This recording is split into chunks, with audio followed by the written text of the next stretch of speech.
আপনাকে বুঝতে হবে 4 কোটি বলেন কেন, বাংলাদেশে যদি 18 কোটি মানুষ থাকে, পরিবার কতগুলো আপনি গুলিয়ে ফেলতেছেন পরিবার আর মহিলা, সেটা না, আমরা পরিবারকে ফ্যামিলি কার্ড হচ্ছে ফ্যামিলি কার্ড। কাজেই পরিবারের জন্য, পরিবারের যে মা প্রধান, মহিলা প্রধান, তাদের জন্য কার্ড।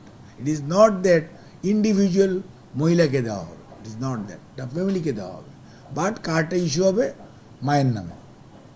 এটা কবে টাকা দেওয়া হতে পারে ভাই? আপনাকে তো বলেছি, নো, আপনি এভাবে প্রশ্ন করতে পারেন। আমি বলেছি খুব শীঘ্রই দেখতে পাবেন। এখানে আমার মনে হয় আপনি উত্তর পেয়ে যাবেন।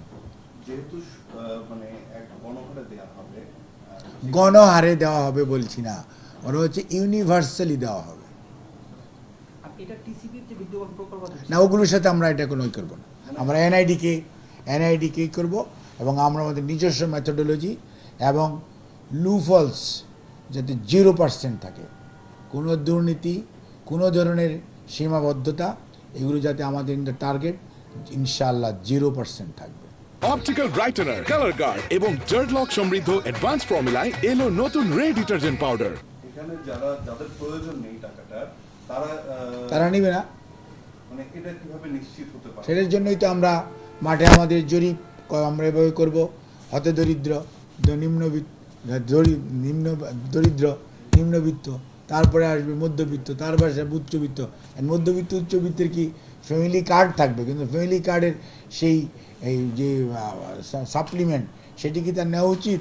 সে তো তার নেওয়া উচিত না, কারণ ফ্যামিলি কার্ড যারা নিবে তাদের অনেক সুবিধাও থাকবে, তাদের সুযোগ সুবিধা এক ধরনের থাকবে। উচ্চবিত্ত যে সুযোগ সুবিধা এনজয় করে, সেই সুযোগ সুবিধা তো ফ্যামিলি কার্ড হোল্ডার এনজয় করে না। কাজেই মধ্যবিত্ত যেটা করে সেটা তো ফ্যামিলি কার্ড হোল্ডার এনজয় করবে না। একজন দুস্থ মা যেটা পায়, একজন স্বাভাবিক মা কি তার চেয়ে ভালো থাকে না?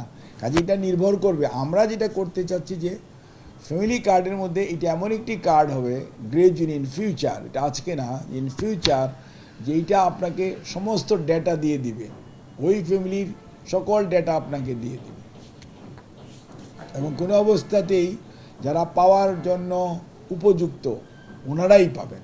এবং এখানে পাওয়ার ব্যাপারে যেমন আগে অনেক কার্ড নিয়ে অনেক বক্তব্য আছে, উনি বাকি বারে বারে যেটা বলতেছেন টিসিবিতে কেন নিয়ে যেতে চাও, ওটা আমি জানি, ওটার মধ্যে আমি জন্য যাবো না, তো ওটা আমার বেস লাইন না। আমার বেস লাইন এনআইডি এবং মাঠ সার্ভে। এনআইডির উপরও আমরা পুরোটা নির্ভর করছি। আমরা মাঠ সার্ভে করাবো, এবং মাঠ সার্ভে আমরা খুব সুইফট, আমরা অলরেডি আগামী কয়েকদিনের মধ্যে প্রধানমন্ত্রীর অনুমোদন হওয়ার সাথে সাথেই আমাদের একদম ফিল্ড লেভেলে, গ্রাসরুট লেভেলে, গ্রাউন্ড লেভেলে, কারণ আমাদের এনআইডি হাতে আছে, জাস্ট চেক বেক করা, সেগুলো মাননীয় প্রধানমন্ত্রী যখন ঘোষণা দিবেন তখন আপনারা সব জানতে পাবেন সময়। একটু ধৈর্য ধরে, ডেফিনেটলি আছে। কোনো যাচাই বাছাই প্রক্রিয়া কি এখনো মেইনটেইন হচ্ছে, বা এই একটা প্রক্রিয়ার ভিতরে যাচ্ছে এরকম? 3 স্টেজ যাচাই বাছাই হবে, 3 স্তরে। গণমাধ্যম বা দেশবাসীর অধিকার আছে এটা জানার, এ ব্যাপারে কোনো দ্বিমত নেই, বাট আমরা আমাদের সময় মোস্টলি ব্যয় করব সামনের দিকে কিভাবে এগোনো যায়। আর পিছনেরটা বিগত 1.5 বছর একটি সরকার ছিল, তাদের দায়িত্ব ছিল এগুলো খুঁজে বের করা। আর আমরাও যেখানে গ্রস অনিয়মগুলো আমরা দেখছি বা দেখব, সেগুলো আমরা অলরেডি ইনস্ট্রাকশন দিয়েছি, এবং অ্যাকর্ডিংলি আমরাও চেষ্টা করব। আপনাদের চোখেও যদি কোনো কিছু পড়ে, let us inform, let us no, so that আমরা, কারণ ইনফরমেশন আপনাকে বুঝতে হবে, 17 বৎসরে এমন একটি সুবিধাভোগী শ্রেণী গড়ে উঠেছে, সেই সুবিধাভোগী শ্রেণী অনেক জিনিস অনিয়মই সারফেসে আনতে চাবে না, দিবে না।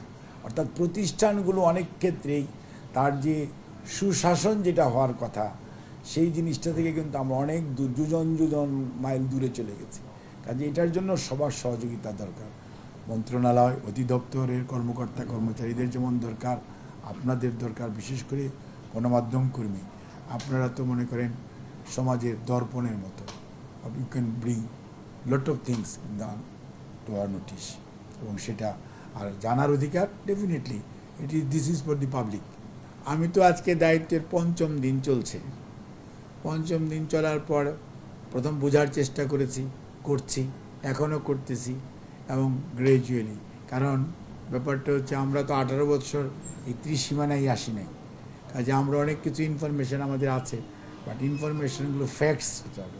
ফ্যাক্টস অ্যান্ড ফিগারের সাথে যদি সম্পৃক্ত না হয় তাহলে আপনি ইনফরমেশনকে ম্যাটেরিয়ালাইজ করতে পারবেন না। শ্বেতপত্র হবে, সেই শ্বেতপত্র হয়তো বান্ডিল হবে, but it will not give any result. But আমরা চাই yes, those who are definitely involve in any way in the corruptions, definitely তাদেরকে জবাবদিহিতার আওতায় আসতেই হবে, 2 দিন আগে আর পরে।